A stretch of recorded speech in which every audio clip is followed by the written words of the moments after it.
গিয়ে তাকবীর দিতেন জোরে জোরে, অন্য সবাই শুনে সবাই তাকবীর দিত, তাহলে সমস্বরে তাকবীর হতো। এই সুন্নাহটা চালু করা যেতে পারে। আল্লাহ পাক আমাদের সবাইকে তাকবীর দেওয়ার তৌফিক দান করুন, আমিন। এরপর এই 10 দিন আমরা বেশি বেশি যে কাজটা করার চেষ্টা করবো সেটা হলো তওবা। বেশি থেকে বেশি তওবা করার চেষ্টা করা উচিত। আর তওবা মানে শুধু আস্তাগফিরুল্লাহ ওয়া আতুবু ইলাইহি পড়া নয়। তওবার দুটো ভাগ আছে। কবিরা গুনার জন্য একরকম তওবা, আর সগীরা গুনাহ এমনি এমনি মাফ হয়ে যায়। সগীরা গুনার জন্য একটা সগীরা গুনাহ হয়েছে, আপনি একটা ভালো কাজ করলেন, আগের গুনাহ মাফ।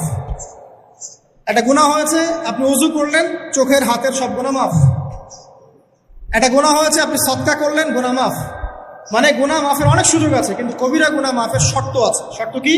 1 নাম্বার, পাক্কা নিয়াত করা যায় আর কোনোদিন এই কাজটা করবো না ইনশাআল্লাহ। 2 নাম্বার, ইচ্ছা করে ওই পাপে আর লিপ্ত না হওয়া। এবং 3 নাম্বার, নিজে এই পাপের জন্য কান্নাকাটি করা, অনুতপ্ত থাকা, তাহলে ইনশাআল্লাহ মাফ হয়ে যাবে।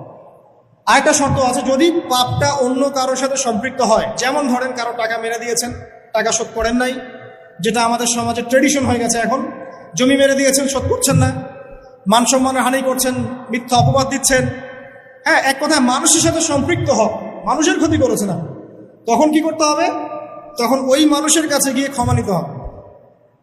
ডিফিকাল্ট, এবং এটার জন্য একটা বড়